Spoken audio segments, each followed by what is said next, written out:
उसके प्रेम में बने रहो। यीशु ने उससे उत्तर दिया, यूहन्ना 17:15 की 7-8, यदि तुम मुझ में मेरे प्रेम में बने रहो, मेरा वचन तुम में बना रहे, तो जो चाहो मांगो तुम्हारे लिए हो जाएगा। कितनी बड़ी बात है। अगर आप इस प्रेम में बने रहे जिसकी मैं बात कर रहा हूं, कहता जो चाहे तू मांगेगा तुम्हारे लिए हो जाएगा। तो आज से आप प्रभु से प्रेम करेंगे, करना पड़ेगा, यह आपके फादर की हुक्म है। आपको प्रभु से प्रेम करना होगा, करना होगा। सुधर जाओ, जल्दी सुधर जाओ। अगली मीटिंगों में बिना प्रभु से प्रेम किए ना आना, मुंह लटकाते हुए नहीं, जय जयकार करते हुए स्वर्ग की ओर मुंह उठा के आना। हालेलुया। उसने कहा जो चाहो मांगो तुम्हारे लिए हो जाएगा। मेरे पिता की महिमा इसी से होती कि तुम बहुत सा फल लेके आओ। प्रभु खुद चाहता है आप फल लेके आए, आपकी गवाहियां बने, ताकि पिता की महिमा हो। वो खुद चाहता है, पर वो पहले ये चाहता है कि आप उससे प्रेम करो, आप उससे प्रेम करो। मैं अपनी टीम को बोलता हूं, मुझे आपके काम नहीं, मुझे आपका प्रभु के साथ प्रेम चाहिए। 2.5 घंटे पहले चर्च में सेवा नहीं, पहले 2.5 घंटे प्रेयर करो,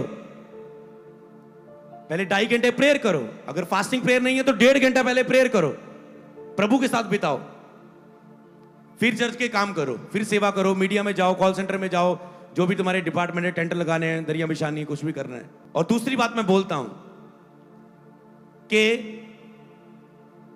मुझे आपका प्रेम चाहिए। अगर आप मुझसे प्रेम नहीं करते तो आप इस डिवीजन में आगे नहीं बढ़ सकते। अगर आपका मुझसे प्रेम है, लव करते हो, तो आप मेरा वेट नहीं करेंगे, आप खुद अपने प्रेम को, रिश्ते को मेरे साथ मजबूत करने के लिए कोशिशें करेंगे, खुद अपने स्टेप को लेंगे, कदम लेंगे, हमारे साथ होंगे विजन में। सुसमाचार टीम का हिस्सा बनेंगे, वॉलंटियर टीम का हिस्सा बनेंगे, सेवा का हिस्सा बनेंगे, बोने के पिलर बनेंगे, किसी भी तरह का बने। आप प्रेम में अपने कर्मों को साबित करेंगे अपने अगुए से।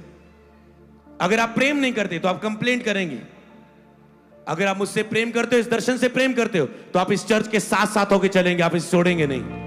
अगर आपका मुझसे प्रेम नहीं है और इस दर्शन से आपको लव नहीं है, तो कोई भी चीज कल आपको अलग कर सकती है इस चर्च से।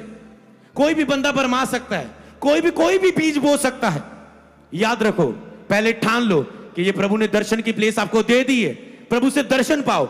अगर एक दिन प्रभु ने बात कर दी, इस चर्च को कभी ना छोड़ना, तो जीवन भर अपने दीवारों पर लिख लेना, जिस कमरे में रोज आते हो, कि मेरी ये दर्शन की चर्च है, मेरे ये दर्शन का अगुआ है, जिसके द्वारा प्रभु ने मेरा दर्शन जोड़ा है, मुझे कभी अलग नहीं होना। अगर फिर आपने प्रभु से दर्शन पाया है, तो फिर कोई भी शैतान आए, कोई मनुष्य आपको काउंसलिंग दे, कोई आपको गाइड करे, कोई आपको भरमाए, अन्य जाति लोग आपका विरोध करे, कोई आपको धमकी दे, कोई आपको मार डालने के लिए बोले, आप कहेंगे मेरे दर्शन का स्थान है, मैं इसे नहीं छोड़ूंगा। अलीशा ने कहा तुम चुप रहो, मैं जानता हूं मेरे सेवक ने आज उठा लिया जाना है, मेरे स्पिरिचुअल फादर ने आज उठा लिया जाना है, तुम चुप रहो। उसे पता था ये मेरे दर्शन का अगुआ है, ये मेरे समय का साथी नहीं, मेरे दर्शन का साथी है। तो चर्च मेरे समय का साथी ना बनना, गवाहियां लेकर चल ना जाना। आज आप गवाही लेके बैठे हैं, कल अगली मीटिंग में आप ना आओ, इस दर्शन का हिस्सा बनो। प्रभु ने एक स्थान दिया है, प्रभु ने तुझे बुलाया है खास योजना के लिए, हिस्सा बन के मेरे साथ आगे बढ़ो। आगे बहुत कुछ रखा है। एक बंदा और चर्च में आपने गवाही सुनी, आया, उसका नशा छूटा, मोहाली मीटिंग में आया तो उसकी रिपोर्टें नॉर्मल हुई, उसके अटैक जाए गए। आपको आगे बढ़ना है। हालेलुया। मैं कह रहा हूं आप सेम नहीं रहोगे। ये दर्शन बहुत बड़ा है, ये दर्शन बहुत बड़ा है। प्रभु ने चाहा, आपने साथ दिया, तो एक दिन स्वर्ग में भी हम एक दूसरे को देखेंगे। ऐसा नहीं होगा कि आप अपने पास्टर को स्वर्ग में नहीं देखेंगे, ऐसा नहीं होगा कि मैं आपको स्वर्ग में ना देखूंगा। अगर आप इस शिक्षा को फॉलो करते रहें, आप केवल मेरे जाने तक संसार से नहीं, संसार के एंड में भी स्वर्ग में मैं आपको देखूंगा। स्वर्ग मिस नहीं होना चाहिए, स्वर्ग मिस नहीं होना चाहिए। कुछ भी मिस हो जाए, स्वर्ग मिस नहीं होना चाहिए। हालेलुया। प्रभु ने कहा ये लोग मुंह से मेरा आदर करते हैं, मेरे समीप आते हैं, परंतु इनका मन मुझसे दूर रहता है। जो केवल मनुष्यों की आज्ञा सुनकर मेरा भय मानते हैं, ये केवल मनुष्यों की आज्ञा सुन के मेरा भय मानते हैं, इनको मुझसे कोई प्रेम नहीं है। आज आपने आज्ञा सुनी, अब थोड़ा सा चलेंगे, पर प्रभु में प्रेम ना होने के कारण आप लगातार फिर से उन्हीं चरणों में आ जाते हो, फिर से प्रेयर छोड़ देते हो, फिर से सुसमाचार बंद कर देते हो, फिर से बाइबल रीडिंग बंद कर देते हो, फिर से पाप में चले जाते हो। प्रभु से प्रेम करो। मैं केवल आपको उत्साहित करने के लिए नहीं आया हूं, आज के दिन के लिए आपको मोटिवेशनल स्पीकर की तरह उत्साहित करने के लिए नहीं आया हूं। मैं सदा चलने वाली आत्मिक जागृति की आग जलाने आया हूं आपके अंदर। हालेलुया। इनके मन मुझसे दूर हैं, इसलिए अपने मनों को प्रभु के करीब लेके आए, अपने मनों को प्रभु के करीब लेके आए। उसने कहा जब ये संपूर्ण मन से मुझे ढूंढेंगे तो ये मुझे पाएंगे। इनके मन मुझसे दूर हैं, संपूर्ण मन से प्रभु को ढूंढना शुरू करें। तो क्या सुन रहे? उपस्थिति में दूसरा काम है ढूंढना। इसने कहा जब ये संकट में पड़ेंगे तो जी लगा के मुझे ढूंढेंगे।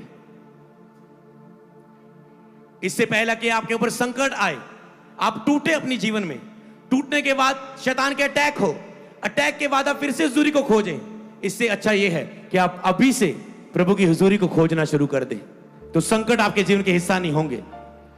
कहता है जब ये संकट में पड़ेंगे तो जी लगा के मुझे ढूंढेंगे। आप कहते हैं प्रेयर होती नहीं, प्रेयर होती नहीं। आज किसी दी रिपोर्ट च कैंसर आ जाए, देखी दा महीना प्रेयर च भजदा नहीं, देखे हो सारियां हो जांदियां प्रेयरां। फिर ਜਦੋਂ दुख ਦਾ समय आंदा, ਜਦੋਂ लोन लैन वाले घर ਦੇ ਮੋਹਰੇ खड़े हो जान ना, 10 दिन तक लोन दे पूरा कर दे पैसे, नहीं तो केस पा देवांगे। सारी अकल ठिकाने आ जाती लोगों की। समझ पाए? समझ पाए? फिर 10 दिन प्रभु इंतजाम कर, इंतजाम कर, इंतजामी खुदा, इंतजामी खुदा, इंतजामी खुदा। वो प्रेमी पिता है पहले, फिर वो इंतजामी खुदा है। हालेलुया। उससे प्रेम करो। हालेलुया। भजन संहिता 62 की 1-2। सचमुच मैं चुपचाप होकर परमेश्वर की ओर मन लगाए हूं, मेरा उद्धार उसी से होता है। सचमुच वही मेरी चट्टान, मेरा उद्धार, मेरा गढ़, मैं अधिक ना डिगूंगा। अगर लोग डिगे हुए, गिर रहे हैं पापों में, उन्हें लग रहा है मैं फंस रहा हूं किसी पैसे के जाल में, मैं पैसे के लालच में फंस रहा हूं, मेरे हाथ में पैसा आ रहा है और मैं पैसे के जाल में फंस रहा हूं, मेरे हाथ में किसी लड़की का, मेरे फोन पे किसी लड़की का मैसेज आया और मैं उसकी बातों में फंस रहा हूं, मैं मैरिड व्यक्ति हूं पर एक और लड़की का मुझे फोन आने लगा, मैं उसके जाल में फंस रहा हूं। अगर आपको लगे मैं डिग रहा हूं, मैं फंस रहा हूं, तो क्या करें? कहते हैं मैं सचमुच चुप होकर परमेश्वर की ओर मन लगाए हूं। खोजो, चुप होके, शांत होके अपना मन परमेश्वर की ओर लगाएं। सब कुछ शांत हो जाएं, चुप हो जाएं, दुनिया में बोलना, अपना दिमाग लड़ाना बंद करें। चुप होके, शांत होके परमेश्वर की ओर अपना मन, प्रभु आपके मन को चाहते हैं ताकि आपके पास उसकी उपस्थिति हो और आप उसके अभिषेक की सामर्थ्य के बड़े बड़े काम देखें। आपका मन ही प्रभु से दूर है। इनके कहता है मन मुझसे दूर है, इसलिए भजनकार कहता है मैं चुप होकर अपना मन परमेश्वर की ओर लगाता हूं। मेरे मन का स्वामी तू है परमेश्वर। वो अपने मन पर प्रभु का अधिकार मांग रहा है, खोज रहा है प्रभु को, ढूंढ रहा है प्रभु। प्रभु ने कहा जब ये संपूर्ण मन से मुझे ढूंढेंगे तो मुझे पाएंगे। इसलिए आज अपने मन का स्वामी प्रभु बनने दे, अपने संपूर्ण मन से उसे खोजें, अपना मन प्रभु की ओर लगाएं, चुप होकर अपना मन प्रभु की ओर लगाएं। फिर वो कहता मैं अधिक ना गिरूंगा, मैं अधिक ना गिरूंगा, क्योंकि अब मैंने चुप होकर अपना मन लगाया। धीरे धीरे आप फिर खड़े हो जाते हैं, आप गिरना उठना आपकी लाइफ से खत्म हो जाता है। हालेलुया। चुप होकर प्रभु को खोजना शुरू करें। हालेलुया। भजन संहिता 84 की 10-12। क्योंकि तेरे आंगन में एक दिन कहीं के 1000 दिन से उत्तम है। दुष्टों के डेरे में वास करने से परमेश्वर के भवन की डेड़ी पर खड़े होना अधिक भावता है। लोग, आपको पता है कि दुनिया में 1000 दिन से अधिक एक दिन प्रभु की हुजूरी में बेस्ट है, उत्तम है। आपको इतना उत्तम पता होने के बावजूद फिर भी प्रेयर में नहीं हो। सोचो आपको बताया गया है 3 घंटे प्रेयर करने के बाद तुझे 2 किलो सोना मिलने वाला है और तुम फिर भी प्रेयर नहीं कर रहे हो। प्रार्थना का इतना रिजल्ट है, वचन पर भरोसा नहीं। सोचो भरोसा नहीं आ रहा यार, परमेश्वर कह रहा है दुनिया में 1000 दिन बिताने से अच्छा है तेरी हुजूरी में एक दिन। सोचो एक दिन कितना सुंदर है। वो कहता है फिर भी लोग प्रेयर को महत्व नहीं देते, हुजूरी में नहीं जाते, क्योंकि यहोवा सूर्य और डाल है, यहोवा अनुग्रह करेगा और महिमा देगा। जो खरी चाल चलते हैं उनसे वह कोई अच्छी वस्तु रखना छोड़ेगा। सेना का यहोवा धन्य है वह मनुष्य जो उस पर भरोसा रखता है। धन्य है वह जो इस बात पर भरोसा रखता है कि उसकी हुजूरी में एक दिन दुनिया में 1000 दिन से उत्तम है, वो कहता है धन्य है, समझदार है वो बंदा, ब्लेस है वो बंदा। कोई भलाई रखना छोड़ूंगा उस बंदे से जो मेरी हुजूरी को कीमती जानकर चुप होकर अपना मन लगाता है और मुझे ढूंढता है। उपस्थिति को ढूंढो, त्याग करो, त्याग करते हुए उसकी हुजूरी को ढूंढो। क्या आज से आप चाहत रखोगे? क्या आज से आप ढूंढोगे? ढूंढो उसे, ढूंढो उसे। यहां पर लिखा है भजन संहिता 73 की 28, परमेश्वर के समीप रहना यही मेरे लिए भला है, मैंने उसे अपना शरण स्थान माना है, जिससे मैं तेरे सब कामों का वर्णन करूं। कहता है परमेश्वर के समीप रहना यही मेरे लिए भला है। इसको पता है, दाऊद को पता था परमेश्वर के करीब रहना मेरे लिए भला है। परमेश्वर के करीब रहना आपको नहीं पता? आपको पता होता तो आप प्रेयर में होते, उसे ढूंढ रहे होते, शांत होके उस पे मन लगा रहे होते। अगर नहीं मन लग रहा तो त्याग कर रहे होते, क्योंकि आप उसको चाहते हैं। आप जिसको चाहते हैं उसके लिए आप त्याग करते हैं। आप अपनी पत्नी को चाहते हैं, अपने बच्चे को चाहते हैं। मुझे पता है अर्चना अपने इज़िकियल के लिए अपना पूरा त्याग कर देती है उसकी केयर के लिए, क्योंकि वो उसको प्यार करती है, उसे चाहती है। हालेलुया, समझ पा रहे हैं? आप अपने बच्चों को चाहते हैं तो सब अपने आप का आप त्याग करते हो, आप त्याग करते हो अपने आप का उनकी केयर के लिए। इसलिए अगर आप परमेश्वर प्रेम करते हो तो आप त्याग करेंगे अपने आप का। हालेलुया, आप त्याग करेंगे। तो ढूंढने के लिए तैयार हो। बस अब आज मैं 2 पार्ट पर यहां पर भजन संहिता 63 की 1 से 2 और 6 से 8। हे परमेश्वर, मैं तुझे जतन से ढूंढूंगा, सूखी और निर्जल भूमि पर मेरा मन तेरा प्यासा है, मेरा शरीर तेरा अति अभिलाषा है। इस प्रकार मैंने तेरे पवित्र स्थान पर दृष्टि की, तेरी सामर्थ और महिमा को देखूं। आप देखना चाहते हैं अभिषेक के बड़े बड़े काम, सामर्थ के बड़े बड़े काम, बड़ी बड़ी बातें जो आज आप नहीं जानते? प्रार्थना करो, उपस्थिति में जाओ। हालेलुया। कहता है इस प्रकार मैंने तेरे बड़े बड़े सामर्थ के काम देखने शुरू कर दिए। कैसे? जब मैंने जतन से तुझे ढूंढा। ढूंढना आसान काम नहीं है, आपको जतन करना पड़ता है। लोग कहते हैं मेरा मन नहीं लगता, मेरा दिल नहीं करता, मैं कोशिश को करता हूं। सबसे बड़ा पॉइंट, आज लोग उपस्थिति में जाना चाहते हैं, प्रभु से प्रेम भी करते हैं, पर कर्म नहीं कर पाते। लोग कहते हैं मैं क्या करूं? कितनों का ये प्रश्न है कि मैं प्रभु से बहुत प्रेम करता हूं, मैं उसकी हुजूरी से भी बहुत प्रेम करता हूं, मैं खुद चाहता हूं, उसकी उपस्थिति में जाना चाहता हूं, मैं उससे प्रेम करता हूं, पर मुझसे कर्म नहीं होता, मैं क्या करूं? होता ना, सबके साथ होता है, मुझसे कर्म नहीं होता। आप, मुझे पता आप प्रभु से प्रेम करते, पर आज्ञाकारिता के द्वारा प्रेम साबित नहीं। मुझे पता आप ढूंढते हैं, अगर आप प्रभु से ना कर रहे होते आप संसार में चले गए होते, आप मूर्ति पूजा कर रहे होते, मसीह को छोड़ दिया होता आपने, आप भटक गए होते। आप दोबारा फिर भी अभी खोज रहे हैं कि मैं प्रार्थना में लग जाऊं, मेरा मन लगने शुरू हो जाए, मैं उपस्थिति को पालूं, फिर से उपस्थिति मेरे अंदर हो। आप कहते हैं मैं क्या करूं? मैं प्रेम तो करता हूं पर कर्मों से साबित नहीं होता, पर आपको ढूंढना पड़ेगा। पहला काम आपको क्या करना होगा? नंबर 1 जो आप कर सकते हैं मैं आपको बताऊं। नंबर 1, आपको जतन से ढूंढना है। सबसे पहला आपको जतन से ढूंढना है, खुद जतन करना है। आप कहते हैं मुझसे जतन नहीं होता, मैं प्रेम तो बहुत करता हूं, कर्म का, ये जतन का कर्म नहीं होता, तो कुछ तो करना पड़ेगा। क्या करना पड़ेगा? दूसरा पॉइंट, रोज नम्र होके प्रभु से अनुग्रह मांगे। रोज दीनता के साथ, प्रभु दया कर, अनुग्रह कर, मैं तेरी हुजूरी में आना चाहता हूं। रोज जितनी भी प्रेयर होती, जितनी भी होती, बस दया मांगे, अनुग्रह कर, आंसू भाव रोके जाए, चलते चलते घर में चलते चलते, प्रभु अनुग्रह कर, मैं आना चाहता हूं तेरी हुजूरी में, दया कर, दया कर, प्लीज। पूरी नम्रता के साथ गिर के घुटनों पे आके, प्लीज दया कर, बस आमीन। हो सकता है आपने 2 मिनट की प्रार्थना की, पर आप रोज दया मांग रहे, दया हो जाएगी। हालेलुया। क्योंकि मांगोगे तो तुम्हें दिया जाएगा, ढूंढोगे तो पाओगे, खटखटाओगे तो खोल दिया जाएगा और अंदर ले लिया जाएगा हुजूरी में। हालेलुया।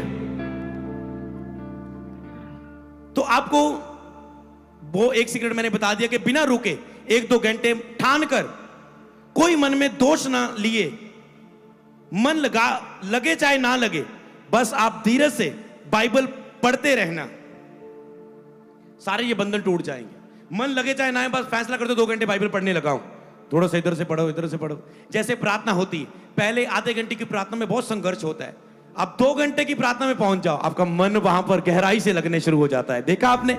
ऐसे बाइबल है, प्रेयर नहीं होती तो बाइबल से शुरू करो, पढ़ो, पहले मन नहीं लगेगा, ऊपर से जाएगा, 2 घंटे बैठे रहोगे तो मन ऐसे लगेगा घुटनों पे आ जाओगे। 1 घंटा 2 घंटा पता नहीं चलेंगे कब हो गए। हालेलुया। तो टूट कर तुरंत, तीसरा है आप टूट कर तुरंत उपवास का फैसला लें। टूट कर तुरंत उपवास का फैसला लें। टूट जाएं आप अपने आप से और फास्टिंग का फैसला लें। हालेलुया। आपको टूटना होगा। उसने कहा भजन संहिता, संकट के दिन मुझे पुकार, मैं तुझे छुड़ाऊंगा, तू मेरी महिमा करने पाएगा। फिर उसने आगे भजन संहिता में कहा, टूटा हुआ मन परमेश्वर के योग्य बलिदान है। परमेश्वर टूटे और पिसे हुए मन को तुच्छ नहीं जानता। टूटा मन, जब भी प्रभु आपको बनाए और उठाए, अगला पॉइंट है टूटना और बनना। हालातों या उपस्थिति के द्वारा आप टूटते हैं। 2 तरीके हैं टूटने के। जब भी आप बनेंगे ना, खड़े होंगे, टूटना आएगा, पहले टूट जाएंगे। 2 तरीके, या तो उपस्थिति के द्वारा टूट जाओ जो आज होने जा रहा है, या फिर हालातों के द्वारा टूटने के लिए तैयार हो जाओ। हालातों के द्वारा टूटना क्या है? पहले मैं उपस्थिति के द्वारा टूटना बताता हूं। जब आप ऐसे रेगुलर खड़े हैं चर्च में, जैसा चल रहा है ठीक है सब कुछ, और आज आप कह रहे हैं प्रभु प्लीज मुझे तेरी हजूरी चाहिए, मैं तुझे ढूंढूंगा, प्लीज मुझे तेरी उपस्थिति आए। और उपस्थिति आपको तोड़ेगी, मन फिरा देंगे, और आपके अंदर एक आत्मिक जागृति की आग प्रभु के प्रति प्रेम को फिर से जला देगी और आप खड़े हो जाएंगे। ले हैंड होगा, आग से भरेंगे। ये है उपस्थिति से टूटकर खड़े हो जाना। नहीं तो हालातों से टूटना बहुत डेंजरस है। चर्च मैंने बहुत बार मसीह लाइफ में देखा है, ये शुरुआती दिनों में उपस्थित हालातों से टूटना। जब आपके जीवन में आप टूटते हैं, जब आप सहायता को ढूंढते हैं, फिर आप प्रभु के पास आते हैं, फिर से जब आप सहायता के लिए प्रभु, आपके ऊपर कुछ संकट आ जाता है। मैं आपको बताएं, कई बार लोग पाप में गिरते हैं। मैं आपको बताऊं कैसे लोग टूटते हैं। अब उनको हजूरी की केयर नहीं है, प्रेयर नहीं कर रहे, बाइबल नहीं, प्रभु को हल्के में ले रहे, उपस्थिति को हल्के में ले रहे, चर्च रेगुलर नहीं जा रहे। अब क्या हुआ कि इनकी लाइफ में इन्होंने प्रेयर खो दी, प्रेजेंस खो दी। अब ये इनके ऊपर होता है पाप का अटैक। नशा करने वाला फिर से नशे में चला जाता है, व्यभिचार करने वाला फिर से व्यभिचार के अटैक, गंदी मूवी छोड़ने वाला फिर से गंदी मूवी देखता है, गाली निकालने वाला छोड़ने वाला फिर से गाली छोड़ता करता है पाप में आके। तो जब वो पाप में आता है, पहले तो वो जीता रहता है, उसे कोई महसूस नहीं होता है, क्योंकि प्रेयर में उसे कोई फर्क नहीं था। प्रार्थना छोड़ी थी, वचन थोड़ा चर्च छोड़ा था। अब ये पाप भी कर रहा है तो इसे कोई फर्क नहीं, इसमें भी उसने कोई फर्क नहीं से पड़ रहा है, क्योंकि प्रभु को तो पहले ही छोड़ा है उपस्थिति को हल्के में। अब जब पाप करता है कुछ नहीं फर्क चलता। उजाड़ू पुत्र ने पाप किया, कोई फर्क नहीं, उसे पता नहीं चला। जब पाप के बाद उसको पैसा खत्म हो गया, रोटी नहीं मिलने लगी, हालात बुरे हो गए, कर्जे पर आ गया, लोन वाले तंग करने लगे, लोग आके तंग करने लगे, पाप के कारण केस पड़ गए, मुसीबतें आ गई, तब ये व्यक्ति की आखिरत मन फिराता है। फिर आप टूटते हैं। ओ मैंने गलत मूवी देखी, मेरी सामर्थ गई। ओ मैंने पाप किया, मेरी सामर्थ मैंने खो दी। फिर आप टूटते हैं। और फिर उसका जब तक आपको चुंडियां ना बढ़े ना कोई, जब तक आपको संकट ना आए, आपको प्रेशर ना बढ़े, तब तक आप हजूरी को नहीं खोजेंगे।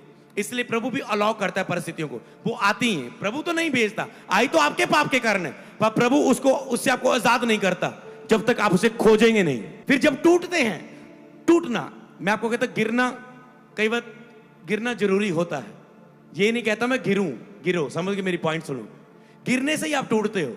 जब आप पहले आपको केयर नहीं होती प्रभु की, जब तक आप पूरी तरह से गिरते नहीं, गिरने के बाद अटैक नहीं होते, तब तक आप टूटते नहीं। टूटोगे नहीं तो हजूरी के लिए चाहत नहीं आएगी, चाहत नहीं आएगी तो ढूंढोगे नहीं तो मिलेगी नहीं। जीवन में समय वेस्ट होते रहेंगे। आपको लगेगा मेरे पास सब कुछ है, पर शांति नहीं होगी।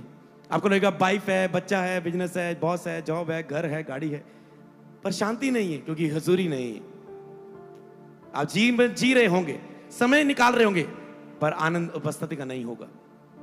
इसलिए टूटना जरूरी। फिर जब आप टूटते हैं, आप फास्टिंग में जाते हैं, प्रेयर जाते हैं, कोशिश करते हैं फिर से बाइबल पढ़ने की, चर्च जाने की, काउंसलिंग लेते हो, किसी की मदद लेते हो, कोई प्रेयर पार्टनर ढूंढते हो, बस मैं उठ खड़ूं। फिर आप एक दिन की प्रार्थना से मुझसे प्रार्थना कर मैं बताऊंगा नहीं हो जाता। फिर 1-2 महीना आप खोजते हैं, वो तो हफ्ते में हो सकता है, 21 दिनों में हो सकता है, 40 दिनों में हो सकता है, रोजे रखते हैं आप। फिर से वो हजूरी आपको मिलती है और फिर से परमेश्वर आपको नया बना के खड़ा करने के लिए तैयार होता है। हालेलुया। आज आत्मिक जागृति के दौरान आप फिर से खड़े होंगे। टूटने के समय थे, पर आज आत्मिक जागृति से खड़े होने का समय आ चुका है। हालेलुया। जब आप शरीर में चले जाते, पाप में गिरते, फिर आप टूटते हैं। हालेलुया। तो जब मुसीबत संकट आए तो सब प्रकार की प्रार्थनाएं आपसे होने लग जाती है। हालेलुया। टूटने के बाद आप नहीं रहते, फिर मसीह आपके अंदर बनना शुरू होता है। जब आप टूटते फिर आप नहीं रहते, फिर मसीह आपके अंदर होता है। हालेलुया। सबको जय मसीह की। मैं जतिन बब्बर और आप देख रहे हैं मसीह परिवार चैनल। जैसे कि आप सब जानते हैं कि मैं इस चैनल पे प्रभु के अलग अलग दासों की वीडियोस डालता हूं, तो अगर आपको हमारा चैनल अच्छा लगता है तो आप इस चैनल को ज़्यादा से ज़्यादा सब्सक्राइब जरूर करें, ताकि आप प्रभु के वचन को सुन सके। वीडियोस को ज़्यादा से ज़्यादा शेयर करें, ताकि जिन लोगों तक वचन नहीं पहुंचा उन तक भी वचन पहुंच सके। सबको जय मसीह की। एक बार मैं आपसे दोबारा कहूँगा कि इस चैनल को सब्सक्राइब जरूर करें और वीडियोस को ज़्यादा से ज़्यादा शेयर करें। जय मसीह की।